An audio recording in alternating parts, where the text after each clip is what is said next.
si Mami, kukunin ako. Kukunin si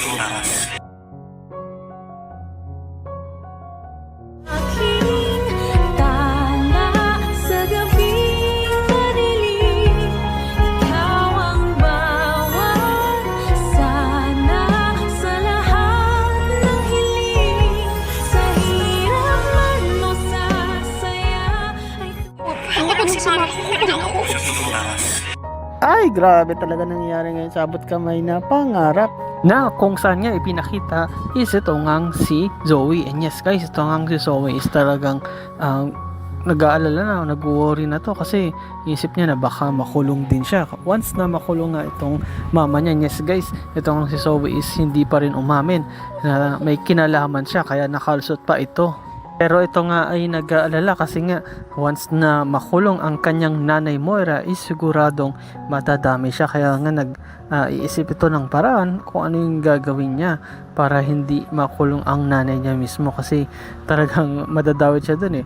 Sinabihan na nga siya mismo ni RJ na sana nga lang ay wala ka talagang kinalaman dito sa pagka-kidnap ng lolo mo, sapagkat kung meron ay siguradong itatakwil kita. Yes guys, kaya nga takot na takot itong si Zoe, no? Kahit sabihin natin hindi siya idinawit o binuking agad ni Dax, pero yun nga, nag-aalala siya kaya gumagawa siya ng lahat ng paraan na isip niya para matulungan ng kanyang mama Moira.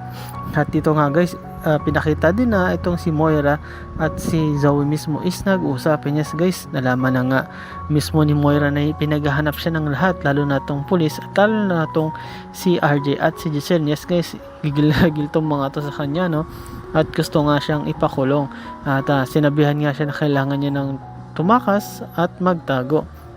At ito nga rin actually si Moira is nag-isip ano yung gagawin niya para makaalis siya, at naisip nga niya yung pera gamitin niya para nga makaalis siya o makalayo-layo siya, kung pwede siya makapunta sa probinsya or kung pwede pa nga sa ibang bansa eh nga yung gusto niya mangyari para hindi siya mahabol, kasi once na makulong itong si Moira is siguradong wala na siyang kawala kasi nga unbail ito eh, o sabihin na natin sa Tagalog is hindi pwedeng piyansahan kasi matinding kasalanan ito, matinding kaso ito ngang pagkikidnap. Yes guys, actually tumulong na nga rin siya sa beshi niya. Yung beshi niya tinutulungan din siya at sabi pa nga na magtago ka na Moira, ako na ang bahala sa mga gamit mo, kahit sa pera mo ako na bahala dyan, basta ang mahalaga is makaalis ka na kagad, lalo na binuking ka na ni Dax sa mga pulis, so kailangan mo lang magtago at sigurado pag nakita ka ay siguradong makukulong ka at wala ka ng takas doon. At yan nga guys, no, talagang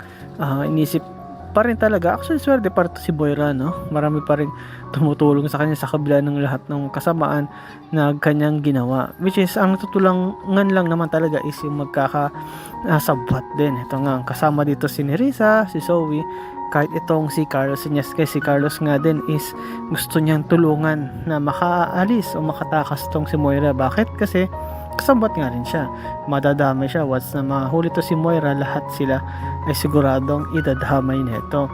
And then yes guys, ito nga ipinakita na itong police, no, na kung saan nagre-report dito kay Giselle at kay RJ is sinasabi na kailangan na nilang mahuli si Moira, at yun din yung iniisip actually ni Giselle. Actually meron pang ang iniisip si Giselle na kung saan iniisip nga niya na baka na kay Moira pa yung pera.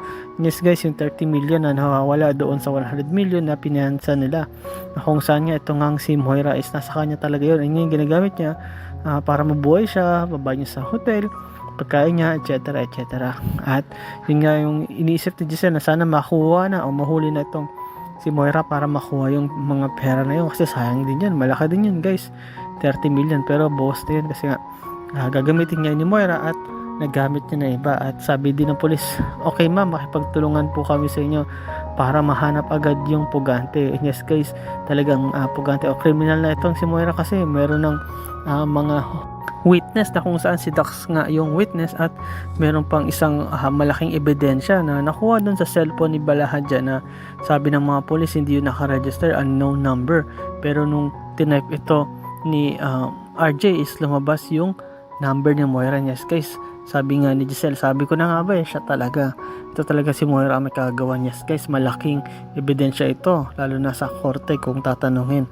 At yun nga guys, no, talagang gigil na gigil tong si Giselle. Talagang ewan ko lang kung anong gagawin ito ni Giselle pag nakita ito si Moira, baka mapatay pa niya to eh. At tong si RJ din, actually nagtitimpi lang to eh, pero gustong gusto na rin nila talagang mahuli.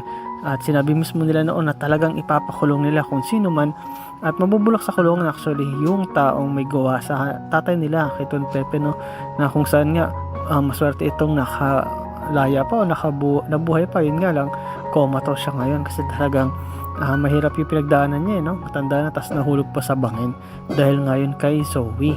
Guys, si Zoe nga ang may kagagawan doon, kaya nga gumagawa siya ng paraan para hindi makulong mama niya at madamay siya. At isa sa ginawa nga niya at yung pinaka last resort nga niya, no, mapupuntahan niya is itong tatay niya. Yes guys, hindi si tatay RJ kundi itong totoo niyang tatay na si Doc Carlos. And yes guys, tumawag siya dito at nakita sila. At pag nakita nila na actually medyo nagulat nga itong si Carlos kasi umiiyak yung anak niya.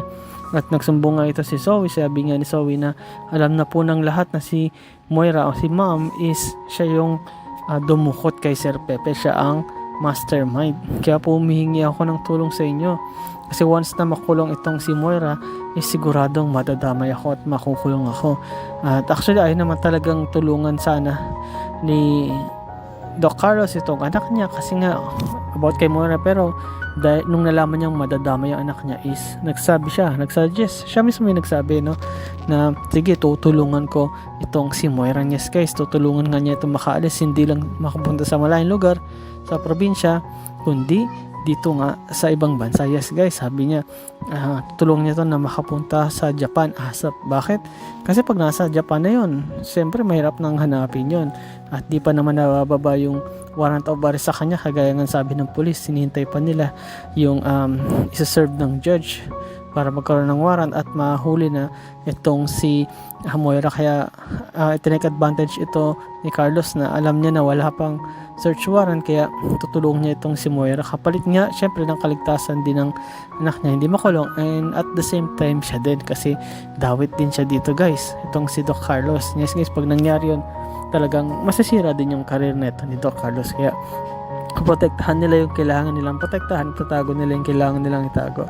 Kahit itong si Zoe ayaw niya rin makulong, at pag nalaman ng lahat na kasabot siya, sigurado kulong siya at yung mga pangarap niya sa buhay is hindi na matutupad at yung pagiging tanyag niya is mawawala na, kagaya nga sabi ni RJ Tanyag na tatakwil ka. Nabi mismo ni Carlos na ako na bahala sa mama mo, basta gawin mo lang yung natural mong ginagawa. Yung ginagawa mo sa hospital is dapat normal lang. Isipin mo na wala kang kasalanan o wala kang hindi ka involved doon sa nangyari. Kahit na may mga tao tumitingin sa'yo na mukhang may kinalaman ka, patuloy ka lang para hindi ka mahalata, at huwag ka rin syempre papahalata kasi ikaw din ang papahamak. And yes guys, no, ito na yung dumating na yung karma nila guys, no, ni Moira, si Zoe at ni Carlos, at mukhang ito na yata yung time na mahuhuli na tong si Moira at makukulong. Pero ang tanong dyan guys is, mahuli pa kaya ito si Moira? No? Ito kayang si Don Pepe, kaya kaya ito magigising para masabi niya na si Zoe ang tumulak sa kanya.